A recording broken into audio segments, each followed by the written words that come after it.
Good morning, afternoon, and good evening, ladies and gentlemen, and welcome to the Albion Giants Season 8 launch tournament. Season 8 has started off with a bang, and that's what we're here to go and talk about. This is going to be our finals matchup. We have Doni is sleeping versus Euwu Gamers, and joining me to break things down here on the desk is Dr. Thanatos and Snaked.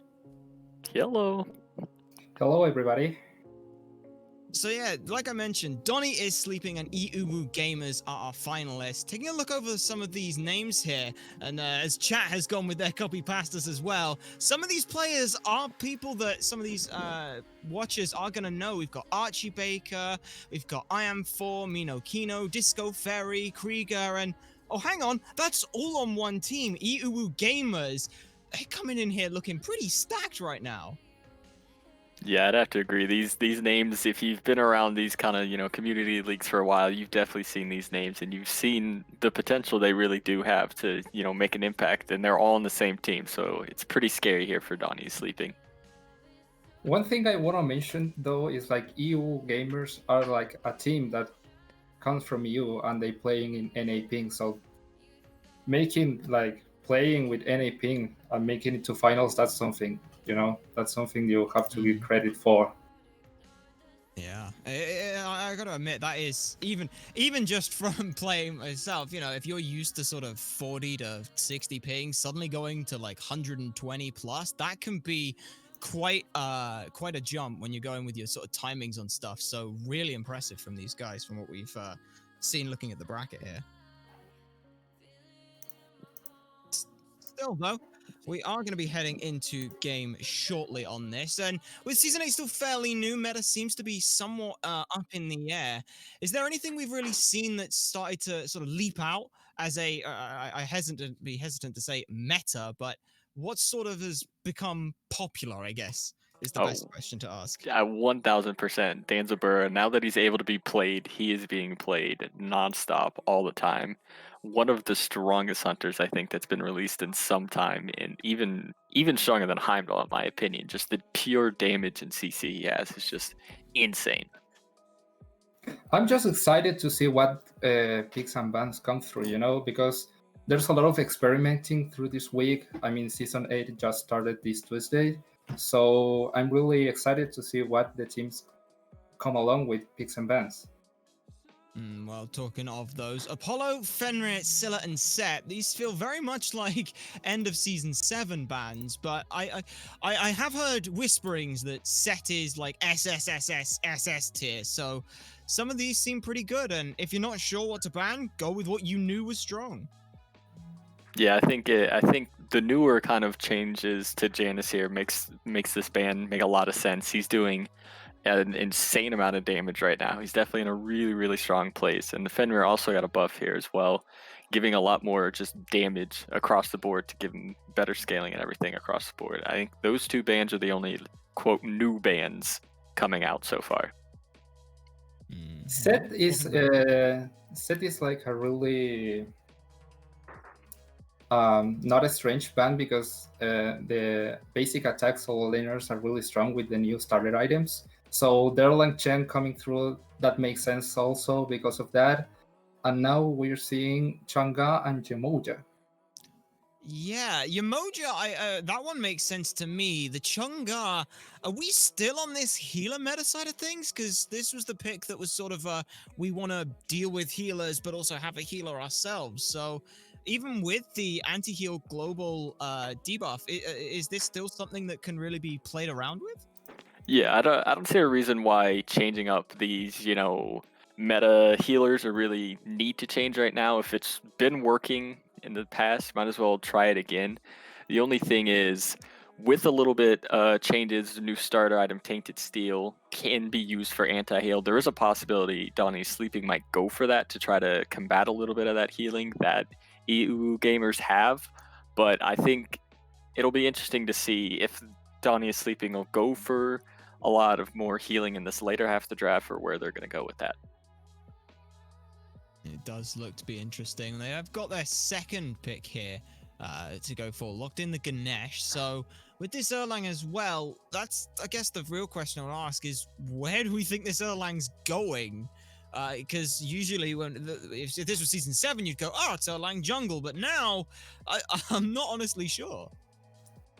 Yeah, I think it's a flex pick and a really smart move for the guys of Doni is sleeping, so they don't know really what to ban. And now with the order coming in, it could also go to mid or ADC, so that's another flex pick. Really smart from the guys. As we see Euwu Gamers round out their top side of things with the Darji, likely the jungler. Chungar could be mid, could be solo, so little options there to go with. And bans coming through, Hell coming out from Euwu Gamers, and still waiting on what Doni is going to be looking for here. Is there anything we're expecting now that we've seen the first 3 picks that these 2 team comps could be heading towards? I mean, I'm really surprised we haven't seen this like a Cthulhu ban or a pick yet. He's still been just an absolute menace there in the solo lane. He's kind of just been doing just about anything you need from that solo laner, and he still could be getting picked here for Doni is Sleeping or Euwu. They both have some flex options with this Chang'e and this Erlang, so I'd like to see that come out. Maybe even the Tsukuyomi for one of them as well. Yeah, I was gonna mention that Tsukuyomi is also a really strong pick, and Kukulan also, but already banned by the guys from Doni's Sleeping, and there we go with a Nuwa and a Cupid ban also. And that rounds out the band side of things. The new one I was surprised that we saw, especially when with the Chonga was picked up. Amaterasu now for Euwu Gamers. This, you mentioned before about some of these basic attackers. Ama to me feels like probably the best for solo lane because you've already got that inbuilt sustain and it just skyrockets your kill potential early. Yeah, you can get away with building mannequins and you'll keep that sustain, and it's just endless damage onto the opposing solo laner. It really can get you a quick advantage in that lane, and it'll help shred a lot of these objectives as well, like these new lesser scorpions on that solo side of the map.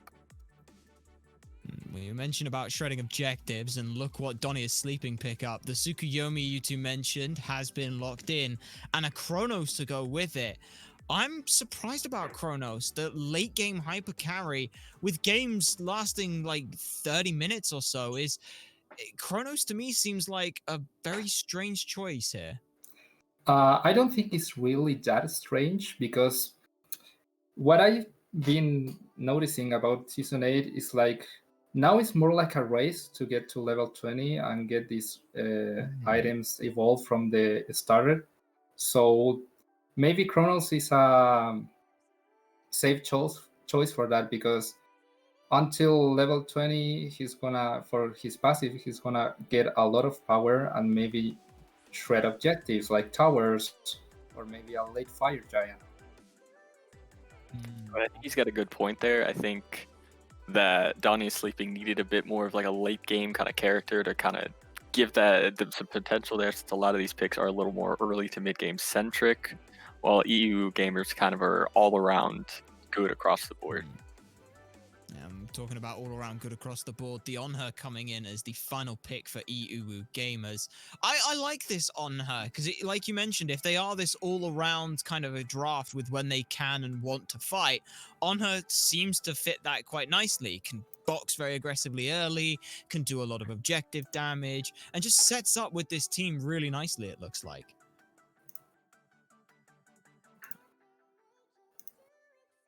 Yeah, I like the Anher into this Chronos here. This Anher's really going to get an aggressive... He's an aggressive hunter, and he really can punish this Chronos for just, being weaker in this early game, especially due to how, Chronos plays. He doesn't really do much, as, Snake was saying. He doesn't really do that terribly much until later in the game. Like, level 20, once he has 3-4 items up. It'll be interesting to see if that's where EU gamers go to put a lot of their pressure and try to get an advantage there. And for me, I'm a little concerned with just how they're going to keep this going. Doni is Sleeping's now picked themselves up this Chronos, like you mentioned. The Tsukuyomi late could be really, really scary. So I got to ask you, if you were looking at these two teams, if you were going to place a bet, which team were you saying is taking away this W here? I got to give it to EU gamers. I think just across the board, they have strong picks for all stages of the game. Yeah, I'm gonna go also with Euwu gamers. I think if any of those players pop off, they're really gonna make a snowball game and carry this game to late and win it. All right, well, the desk says Euwu Gamers, and who am I to disagree with those? But that's all good in theory, and with picks and bans done, it's time to see how this game is going to be won. We're going to throw that over to TIH Vengeance and Goremiser to bring us the game.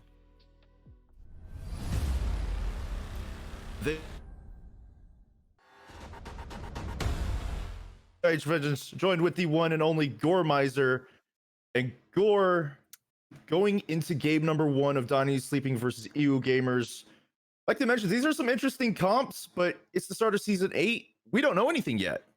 Yeah, that's my favorite part, right? Is the fact that everything's fresh. Right now, like, generally, if you've been watching the rank scene, watching any of the pros and everything, you can kind of see how the starts are going, right? You get your mid and your carry splitting red, your support starting purple so that they can kind of maximize experience over here, and then speed to blue buff over for the jungler and the solo laner over on the other side of the map to kind of get the ball rolling for them.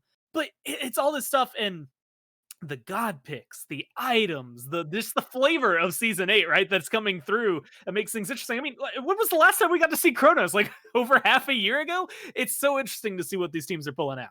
Yeah, it's been a long time since we've seen the Kronos, and I feel like this means that these magical ADCs items, especially in the starters, are given a little bit of strength, and we already see that the Mannequin Scepter is being brought out on Kronos. And speaking of Mannequin Scepter, over in the solo lane, Chef solos IM4, but it doesn't matter because minions are too strong. The kills being able to come through. I mean, that's one of the biggest things and something to pay attention to right now, which is going to be one, a little bit of how those trades are going to be going, but also this Erlong Shin. It was highlighted a lot there by the desk coming into this game. Someone that was very dominant in season 7. Looks like it could continue to be very dominant here. That Mannequin Scepter, as you had highlighted, picked up for him as well.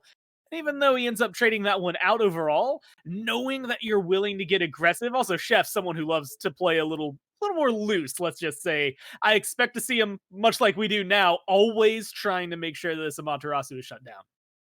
Absolutely. And Amaterasu being one of those ones that we've known for the late game more than anything. So we know he's going to want to keep her as far away from that as possible. But we've already seen that the Oracles are going the way of Doni Sleeping, making the early rotation between Doni and Raze. Raze actually was looking like he wanted the gank, but nothing going to happen there. And on the right side of the map, though, we have Archie invading, and it looks like he wants to get this gank on Chef. Chef is going to die if he gets this off. He manages to get there. There's no teleport coming out, but the beans is forced. There's the telly, and he gets the kill, but because of the tower damage with the great root from Chef, Archie falls. He just gave Chef his second kill. Yeah, and being able to, I think, kind of get them both for himself here for Chef is a little bit better. I mean, you can see one kill now over there towards Archie, but he's still level 3, so he has a little bit of room to make up there. And the discrepancy between him and Raze on the other side. And while IM4 is getting some of that farm, you can definitely tell, I think, that Chef starting to feel more confident, maybe too confident, but at least more confident over here with his aggression. And honestly, that's winning them so much. The pressure needs to be on over there to try and pull the jungler over there, because where the pressure is necessary for Doni is Sleeping is over here in the duo lane. I mean, let's talk about it. Ganesh Kronos, like, that's not winning any awards for a speed run in Smite. It is going to take so long to get online over here, especially up against the Emoja on her. And so if you can keep that jungler away from this lane, it actually gets your carry maybe even further ahead. That is true. And I mean, I think one of the biggest things to talk about when it comes to this Kronos and Ganesh duo lane is Ganesh's passive does allow for extra power, but Kronos is known to be an early game mana burner. He doesn't have MP5 right now outside of his tiny trinket. So this is a little bit concerning. Oh, but this concerning may not matter as Raze made the rotation. Ultimate comes out, gets a kill onto Disco Fairy. But the members of Euwu Gamers rotate instead. Friga gets Raze, Archie gets Frigi, Mina Kino gets Meepo, and Archie's like, well, my ult was just in case. 3 for 1 overall. And you know, Disco Fairy, at least as long as I'm going to assume you're a great support player from what I just saw, you will give your life for that trade any day that you can. Unfortunately, you're still losing some and other portions of this map, and Matarasu not quite feeling as confident over here against Chef. And now Chef being 3-2, it's starting to maybe signify that Doni is Sleeping has a very specific person you should be targeting. It feels like Chef is the one that is really the problem right now, because that gank over to dual lane, it was a perfect showcase. The team is working really well for Euwu gamers. That ping that was mentioned on the desk doesn't seem to be affecting them all too negatively either. And if they can keep this amount of pressure up, I mean, that's a 3-for-1 trade. They're going to start swinging 3-for-0s if they can continue this rate. Speaking of pressure, Euwu gamers doing a great job in mid lane. Even though it is an Uller, the Chong is still managing to have the lane pressure there with the presence of Disco Fairy. And Doni was looking for something, but he just doesn't have the mana to really continue this fight. And Disco Fairy is still going to lurk. May try and steal this one away, but too little, too late. Doni manages to get his own red buff here. And over in the dual lane, the purple buff invade is coming out. Kriga wants this one. They've already been given their advantage thanks to the rotation from the mid and jungle. Yeah. So he's going to steal that away. And like you mentioned before, Shmipo is in a bad spot now because he can't afford to fall behind on Kronos. Especially not with the pace things have been going. And you can see if that goes down and, you know, maybe you have someone, Chef right now, again, having the lead that is necessary, maybe to try and drag a Kronos to a late game portion. But honestly, with the speed of these Season 8 games, it's almost just running from the start, right? I mean, we get there maybe a couple of minutes of silence and slow play from these teams before the fights really click off. Kronos can be great, but until he hits just a few items, he's not going to be able to keep up with this. So I expect, and I want Kriga to get more aggressive. I want these buffs invasions all the time. I want Shmipo to be stuck under that tower.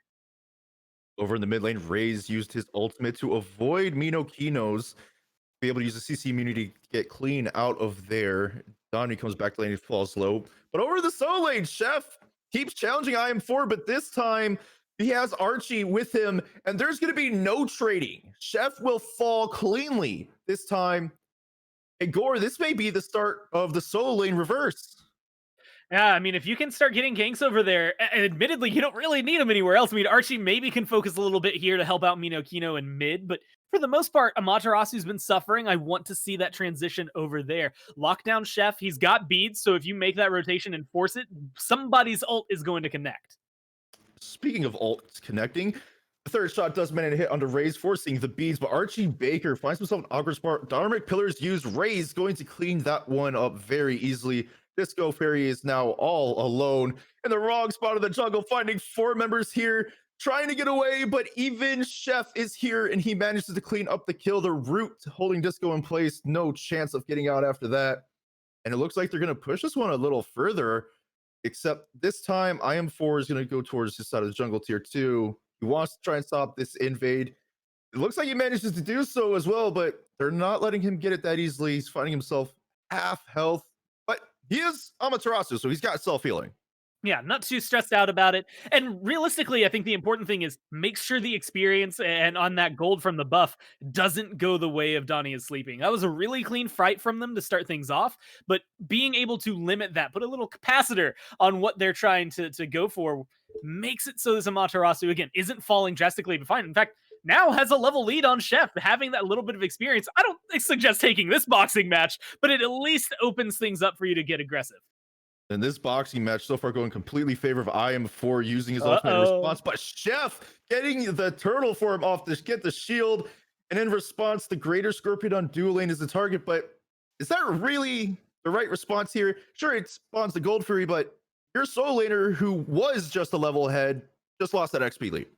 Yeah, you don't get that XP lead anymore, and already you can see Chef has a pretty significant gold lead. It feels like at this point he's been able to finish off another item before this Amaterasu IM4 hasn't been able to get another tier started yet.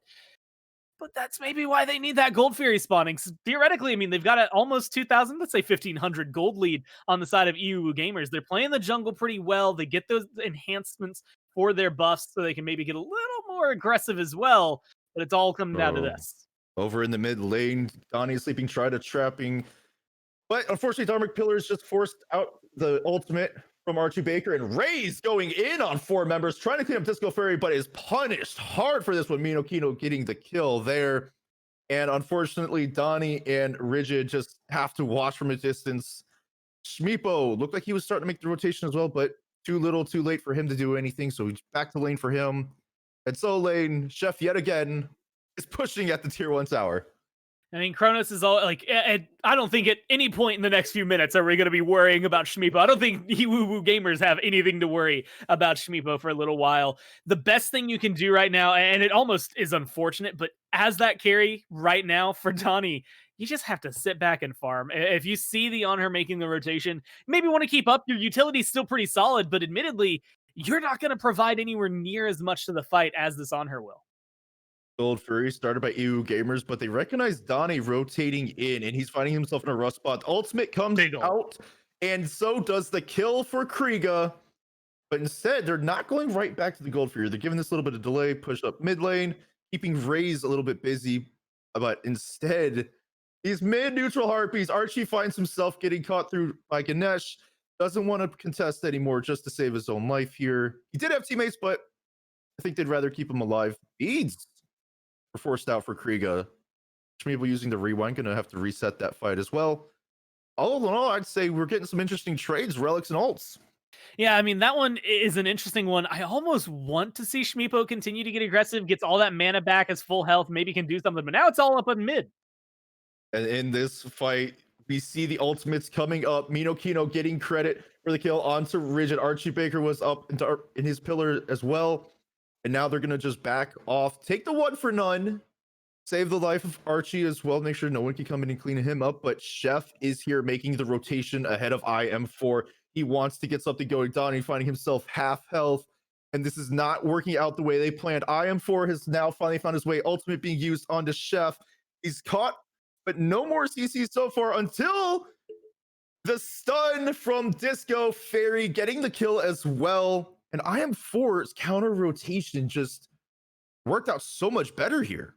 Yeah, Matarasu bringing in a heavy team fight presence. I think Chef, especially because he's been isolated as a target, right? He's got all those solo kills over there. You know that Chef is someone you have to pay attention to here. And so you're kind of falling back on this, right? You're having to fight up for these positions, but they managed to steal that one away.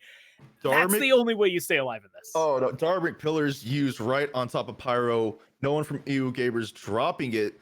So they'll just allow it to be stolen there. But it doesn't seem like they're too bothered by it. No, still getting aggressive, still finding ults, and still letting this on her go off. Kriega is just showing off here. Manages to use the ultimate to avoid any CC. Gets a double kill as a result. And he wants more. He smells blood in the water. The beads forced onto Rigid. He's trying to get away, but the stun comes out. It unfortunately, though, knocks him further up in the okay. Kriega, we get it. You're good on her. My goodness, but Minokino is going to take that kill. Now Shmipo having to use the ultimate to try and get out of this situation, only putting himself in worse danger. He's trying to get what he can. Kriega is falling low, but the body blocks from the team. Kriega gets the kill. He ends up with 3 out of this. Yeah, this is a weird call where I might have to say I'm looking to ban on her next time around. Like, that's not something I expected to see tonight. I mean, that was insane. You can see having that fully stacked Devo's Gauntlets, having that lifesteal online has allowed Kriega to go from virtually dead, 1 hit away just a couple of seconds ago, to now being contended in this matchup. Still going to end up backing, but they get a Fury. He's 5-0-4. I think you're more than happy to back off of your EU gamers, even though you're using some ults to do so. In fact, they might even get caught off here in mid. Ray's trying to get a little bit of poke off.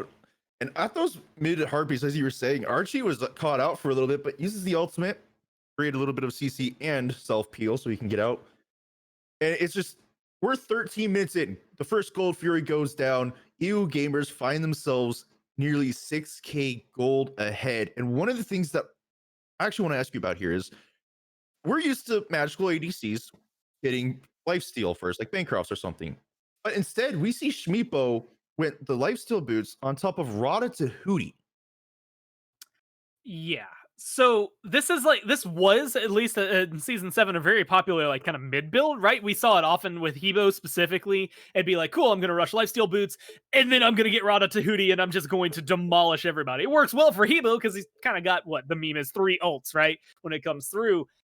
Kronos isn't quite the same there. You know, you look at the way the abilities work, he's still going to have good damage, and maybe that utility is a good way for Shmipo to fight into these fights, and I think that damage is going to be worthwhile for him. But it is a little bit of a shakeup, at least going, you know, pound for pound. You're working with this Mannequin Scepter. You want your basic attacks to be augmented. And over by the red buff for Doni is sleeping. Raze gets caught by 3 members, falls. And Archie wants to keep it going, pulls in Rigid as well. They clean that kill up very quickly. Over in mid lane, Kriga in between two just doesn't care. He's just, Chef is here. He's not afraid. He wants more. He's actually going to continue this one. The Mink form forced out to get further distance from him. And it looks like they're maybe Kriga, no. Fire Giant is being done 15 minutes in. Euwu gamers are this confident. I mean, they're going to be able to control the area, but no one's zoning. The walls are good enough, but I don't know. I don't feel as confident into this. Attempt to steal is not good. Doni a little too soon with the snipe. Euwu gamers do manage to secure, and now Chef's finding himself low and in trouble, and he's being surrounded. Archie is going to clean that one up. Donnie's having to run away back to his mid tower as best he can. Raze is here, but this is really hard to fight. Doni is sleeping. They've been getting picked off slowly and surely over time, but now that there's Fire Giant buff on them, they almost have to sit further back than they thought they would. And they're going to be already in a losing position. Now Fire Giant on the other side. If Kriga keeps running the way that Kriga's been running, I don't know. There's a lot of positions right now that Doni is sleeping can take aggressively. And the fact that they're all the way on the other side of the map, I mean, something's going drastically wrong for them. This should be a pretty clean kill, pretty free overall. I mean, you can try to strip away some of the gold here, but realistically, you have to start rethinking how can we group up and try to find a bigger fight for ourselves on our side of the map to control this zone. Archie, fighting himself surrounded by 3 members, uses his own ultimate to try and get something, but everyone avoids it, so he's just going to run out. And this is an interesting back by Doni, but he managed to get it off. Instead, they're going for Raze, forcing the bees. Oh, no. IM4's ultimate is that good. Archie teleports in, cleans up the kill, and this looks like this left lane. They're going to be pushing for the tier 2, but Kriga is in mid, and he doesn't care that Chef's because he has a 4-level lead. Level Now, 18, 16 and a half minutes in. 16 That's- and a half. That's not a 4-level lead on his opponent. That's a 4-level lead on the solo later. They're supposed to be the guys coming in with the 4-level lead. It's not supposed to be the case here for Chef. And that's a big detriment, but that's because Kriga, I mean, he's 5-0-6. It has nothing to worry about. Now with all of the towers gone, the only thing left is to continue this rampage. And they look like they want this mid Phoenix first. Usually the hardest one to take, but they do not care. The confidence in Kriga is ridiculous right now. They're going in Darmic Pillars will be used, as will River's Rebuke, but this isn't going to get anywhere for Doni is sleeping. It's a temporary reset for Euwu gamers, and I think they're okay with this. Sure, they're down the ultimate from Disco, but they're smelling blood anyways, going in. Unfortunately, Kriga's finding himself low. Doni getting the stun combo off, and they are going aggressive for him. He's still alive, dancing around, but Doni manages to get up and close personal, killing him. Finally, Archie goes up into the air, manages to hit 2, pull them both back in, and the rest of his team's going to try and get something, but Chef, doing a little bit of distraction, manages to get on the left-hand side. IM4 using the ultimate to go in, gets the kill onto Shmipo, and they are just going to push at this Phoenix, even without Kriga. They do have the Fire Giant buff, so this isn't too bad. They're going to shred down this Phoenix. It does finally fall. Now, the one thing, they do lose the Phoenix, but the kill onto Kriga to stop his possible stacking. I mean, he was 5-0. That's a pretty big bounty. Yeah, that's going to be massive swing for them. It does get a little bit of a stop. I mean, ultimately, for Doni is sleeping, yes, you lose the Phoenix. That's never going to be something that you're proud of. But you also only lost one person in the process. I mean, there's a world where that's the last fight of the game, and we're watching Euwu gamers run down the Titan right now. And I think the fact that they hold on, it doesn't necessarily go smoothly from here on out. They still have a bumpy road to get over, but they've at least showcased that they can isolate a target and get to somebody who's a high priority. Get rid of Kriga, get rid of Mino Kino, and a lot of the foundation for Euwu gamers falls out underneath. Plus, I mean, how often are you going to get Archie Baker finding 4 with his ult, right? Like, that's not going to happen so consistently that you have to be worried about it. I mean, everyone on Doni is Sleeping has beads, and now that they're getting their Greater Scorpion, they're getting their Pyromancer, they're going to get those enhanced buffs online, I guess next respawn since they just cleared their jungle, but they're also getting some of this much-needed farm. They can play catch-up now. The only person who's level 20 is Kriga. There's still some room to try and strip down Euwu gamers, but it's a 10k gold lead with one Phoenix already missing. It is not an easy fight. They just have to grit their teeth and push through. No, and honestly, even though Krieg is level 20, there is still light at the end of the tunnel. That means he can't get any higher, more out of reach. It only means they can close the gap. And the rest of EU gamers don't really have that much a lead over their opponents. I mean, the really only difference seems to be a 2-level lead between the mid and solo against their counterparts, but that's something that they can look forward to if they don't get too aggressive, which they seem to get too aggressive going into their own jungle. Chefs get pulled back in by Archie. He's going to do what he can to survive. Schmeepo forces the ultimate out. Chef actually kills Mino Kino after being pulled in, and Disco Fairy's going to trade that one. Archie goes on to Rigid. He falls as well. 2 for 1 EU gamers, but that was their healer. Yeah, maybe not going to be able to sustain as much. Oh, well, no, there's still Yamoja, right? So even though you get rid of the Chang'e, it feels like you're still fighting a battle that's uphill. But now the opportunity to come in. They missed the steal last time. Honestly, this feels like one of those moments that maybe you want a Hail Mary play. No one from Doni is Sleeping is in the neighborhood, though. And even if they could get over here, the Fire Giant would be gone before then. And that's one of those just upsetting portions. You can't get to that Fire Giant. You can't contest it. The most you can do is get this red buff, get your speed, hopefully, in time and get on out of there, and then reset for a defense because you need everybody. Chef's going to respawn in 5. Make sure you stay alive. Speaking of needing to get out, Ray's almost getting himself caught in a really bad spot, finding himself half health, managed to get to his Phoenix just in time. But the mid Phoenix for Doni is Sleeping. They had to push out that wave, and just with 3 up, looks like the risk wasn't worth contesting, but Kriga, Pillar, Stun, Ult, Raze is gone. Actually, Doni is gone. Ultimate coming out from Disco Fairy, and they're going to try and fight this one. Chef's the one who's caught in between, but Raze uses the ultimate to go in, manages to pick up Kriga on this one. Archie goes up into the sky. I am 4 trades. Raze right back out. Chef finding himself low, but he gets Raze first, and now EU gamers fighting themselves in a 3v3. They have to back off this Phoenix. Yeah, once you lose Kriga, I think a lot of this falls apart. If you have Archie or Kriga still alive, you can continue getting aggressive. Right now, I think maybe leave Right Phoenix alone, although walk right back in. You're stealing, and nobody on Doni is Sleeping was able to come over here. Maybe they were caught sleeping this time around. You can get out of here with your lives, a kill to boot. You're happy. But now transition, go back to that mid Phoenix because it's going to respawn soon. Unfortunate for Doni is Sleeping. The fire wave in mid managed to push through, get all the way into their Titan, so they had to back off, and EU gamers took advantage of that rotation there. But now a little more of a 3v3 action. Raises will be back in a second, so this will turn into Doni is Sleeping favor if they can fight together. EU gamers recognizing this, looks like they're going to try and back off here, reset with the rest of their team as they come back up. And this is where we've seen Doni is Sleeping constantly try and go back into their jungle and get caught. What is it they need to do here, Gore, that just will allow them to defend not only just the Phoenix, but the Titan? I mean, this is the moment where, again, maybe you go back to what I had said earlier, a Hail Mary play. Like, if you can get near the Fire Giant when they're going for it, or set up a defensive perimeter this time around, Fire Minions are on mid and on right. You're going to be on that side of the map anyway. Try to focus your pressure over there. There's a Fury coming up soon, but it might not be worth losing your lives over. If you can get it for free, that's sick, but leave it be otherwise. Make sure you just get into a position to fight in the next Fire Giant. You're not out of it, and like you had said earlier, there's not really a lot of level discrepancies. In fact, now it's only 1 level between the 2 carries. You've got a couple of items online here for Schmeepo that were much needed, that Demonic Grip, but also this Toxic Blade alongside that Mannequin Scepters, potentially going to allow Schmeepo to do a little bit more, assuming he can live through this gank over here on right. He's forced out by Kriga. He wanted that pillar stun kill combo, doesn't get it, but Schmeepo getting rooted on a tower. He's confident though because his team is coming. Disco Fairy doing quite a bit. Mino Kino getting more damage off. Rewind is forced. He's back to full health. But in the meantime, Chef is deleted. Archie getting that kill, goes up into the air trying to pull in more members. He's not down yet. He finally goes down, pulling one. EU gamers back out of the Phoenix reset, come back in. They want this to fall. They will have all 3 Phoenixes if it does. And in goes Kriga, aggressive. He wants Doni. The force on the shell is there. and Mino Kino gets rigid in the back line. Instead, Shmipo falls to Kriga as well.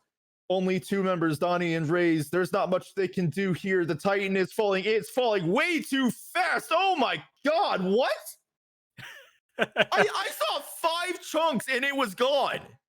A little bit of help of fire minions, and I would argue just having 5 strong there, right? I mean, 2 to defend. It looks like it could be a potential to try and fight back. I actually liked, again, if Shmipo lives there, that Phoenix overextension is going to make a huge difference for them, using that Phoenix kind of as a 6th man to fight back. Unfortunately, I just think it has to come down to it. We said his name a lot, but Kriga played better. I think if you are going to lock something in like Kronos, you either need an aggressive support next to you to help keep some pressure up. Ganesh didn't really provide that in that duo lane.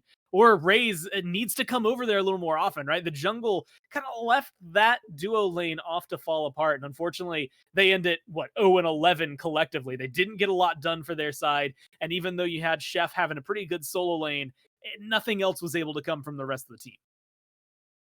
Now, Gore, we've been talking about this duo lane a lot, Kriga being the biggest thing, but looking at Shmipo's build, he only got the Magi's boots for the lifesteal. He never had anything else. Rada Tahuti looks like Demonic Grip, and then Toxic Blade. I mean, if they want to run this magical ADC, do you think lifesteal first might be the better option?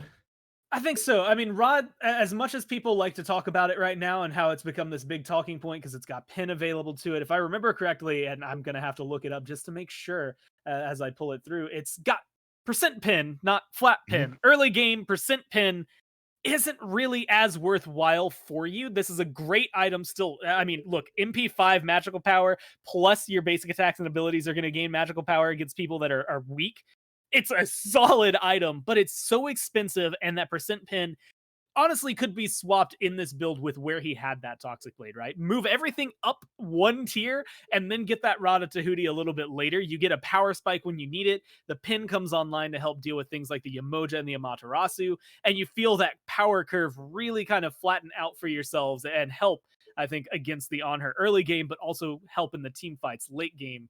As much as this item is really solid, I don't know that, at least for Kronos right now, it's the rush.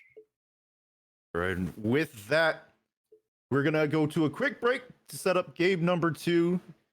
We'll be bringing it back with the desk after this. Stick around.